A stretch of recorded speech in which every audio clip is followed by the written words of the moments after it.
Hello everyone, back to today's video. Going to have a look at the weather for the next week to 10 days in today's video. This will take us to around the 27th of July. So we're heading off towards the latter stages of the month now with the week to 10 day updates. Had quite a bit of warm weather so far this summer. We're at the halfway point of the summer now. Of course, down in the south it's been a very warm summer. Up in the north it hasn't been as good there. So it's been a little bit cooler and cloudier up in the north, but southern parts of the country have had a pretty decent summer so far. We'll see where things are going to go through the second half of the summer in the next few minutes. Going to start off looking at the situation coming up over the next couple of days. Got some hot weather heading back up from France again in the next couple of days, but there will be an increasing risk of thunderstorms late tomorrow and into Wednesday. So that's where we'll start with today's update. We'll be doing Storm Watch tomorrow, by the way. So we have a look at the situation at 6 o'clock in the evening tomorrow, where we've got high pressure over the country and across many parts of Europe. It's generally centred to our east, dragging up these very warm, if not hot, southerly southeast winds. There's low pressure developing around the Bay of Biscay. By 6 o'clock in the morning on Wednesday, that thundery low is pushing northwards and eastwards into the UK as a high pressure drifts into Central Europe. This is a classic sort of Spanish bloom type scenario. There's all the hot air pushing up from the south through the course of Tuesday into Wednesday. It's unstable, humid air as well, and that's why we're generating a risk of thunderstorms. So this is a precipitation forecast from the GFS for 6 o'clock in the evening on Tuesday. Some thunderstorms around the Channel Islands and heading into the far southwest of England, but most places actually looking dry on Tuesday, dry, hot and sunny. But overnight, Tuesday into Wednesday, those showers become more widespread across England and Wales in particular, risk of some heavy downpours in places quite widely being forecast by the GFS overnight, Tuesday into Wednesday. So it could be a noisy and lively night down across the south on Tuesday night, some flashes of lightning and some rumbles of thunder around. Through Wednesday itself, we're going to push those storms northwards. This is Cape and lifted, indicating that there is a risk of lightning and thunder in with those showers and storms during the course of Wednesday. So through the course of Wednesday, we push those storms northwards, heading towards northern England through the morning, and then into the afternoon, getting up in towards Scotland. It turns drier following behind. We might generate some more showers. It doesn't really show, but we might generate some more showers across England and Wales, just purely because of the humidity and sultry weather that we'll have following these storms. But there is a cold front lurking out to west. That cold front will eventually sweep away all of this hot and humid air. There's the upper air temperatures for Wednesday, showing it is going to be a very warm, humid day. Could be a hot day again down in the south. But by the time we go through to Thursday, this is 6 o'clock in the morning on Thursday, see that cold front is pushing across the country. It's sweeping away all of the heat and humidity. And if you don't like the heat and humidity, by Thursday, temperatures will be back to normal. This is how the high-resolution Euro 4 model is picking things up. Doing a little bit of a mini storm watch here, aren't we, today?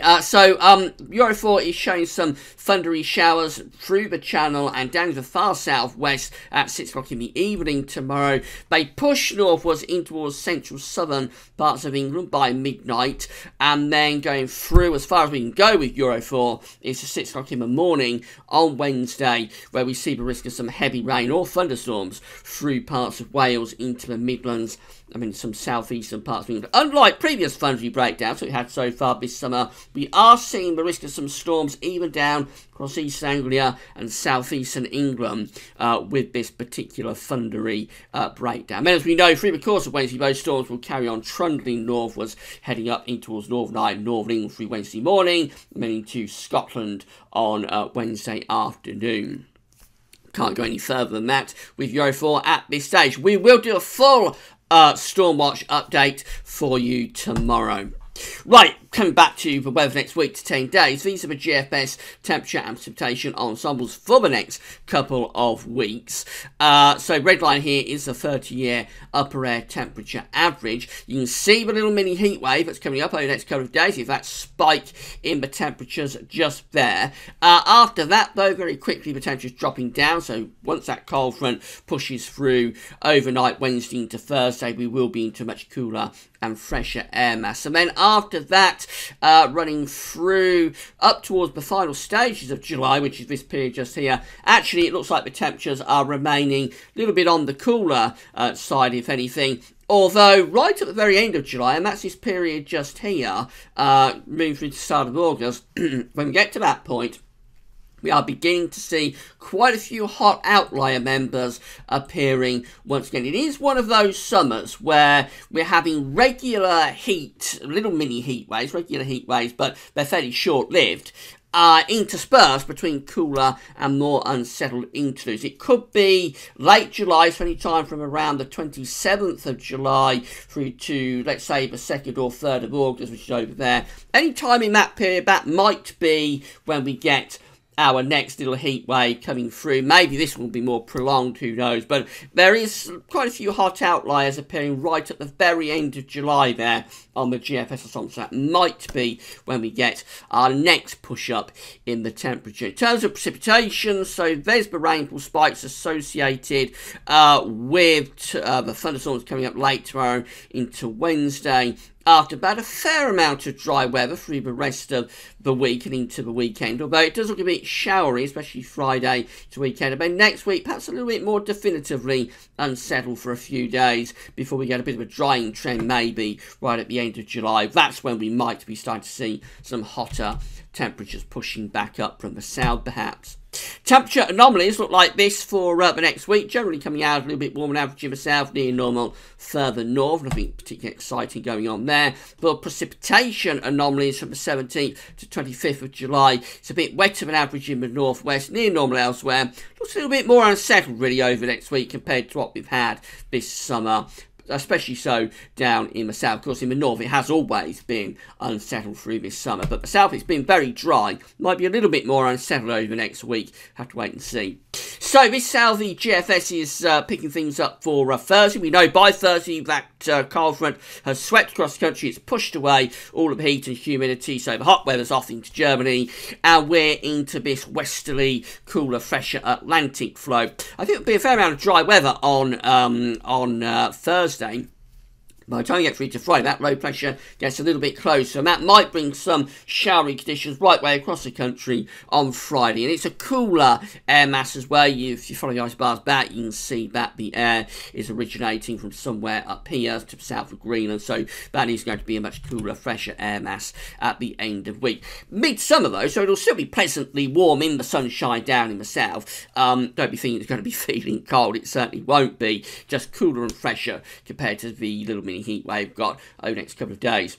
By Saturday, so low pressure still dominating to northwest of Scotland, trying to get a little bit of a ridge going down into the south of the country. It still looks relatively cool, those westerly winds, although I suspect close to this ridge from the Azores high, it might be starting to get a little bit warmer down in the south. The weekend, second half of the weekend, this is Sunday, 23rd of July, still looking rather unsettled, especially so in the north. We're trying to bring up some warm air to the south, though, I think. That doesn't really do very much, and we actually re-establish those northwesterly winds through to the early part of next week. This is a week away, Monday 24th of July. Heading up towards day 10, it looks like it's staying relatively unsettled and changeable. That's how we finish up on day 10, which is Thursday 27th of July. Westerly winds bringing showery conditions into the north. Looks like the Azores high is getting ever closer towards the south and southwest, though. If we could run on another couple of days, let's see what happens. And eventually that Azores high is starting to strengthen here across the south, running into the closing days of July, we begin to bring up some hotter air from the south once again, as this area of high pressure is developing and extending across many central, northern and western parts of the country. And we maintain that right to the very end of July. Should be really running out beyond day 10 for you, but I thought I'd just throw this in. We do maintain that high pressure right to the very end of July, so still looking pretty warm and dry there. I think anytime around 27th through to the end of July might be our next slot at a bit of a hotter spell of weather. East Anglia finally, so showery conditions at the end of the week. This area of low pressure out to the northwest of the country. That continues into the weekend. Saturday looking very unsettled there across particularly the northern part of the country. Will be a lot of heavy rain in with that. Certainly probably a little bit drier and warmer down in the south. But overall quite unsettled weekend coming up. Into the start of next week, the winds are coming down from a northwesterly direction, so it looks rather showery and overall a little bit on the cooler side. We get up towards day 10 and it is still looking unsettled here with this morning's ECM WF, so quite an unsettled run from the ECM with showers, if not longer spells of rain through much of next week. So we've got a little mini heat wave coming up over the next couple of days. If you like hot weather, make the most of that, because when it's out of the way on Thursday, it looks like it's turning quite a bit cooler and more unsettled through to the end of the week and the weekend, possibly lasting into next week as well. Our next focus point, perhaps for another push up in the temperatures, is probably any time around the 27th of July through to the end of the month and the start of August. In between that, though, it does look quite cool and unsettled.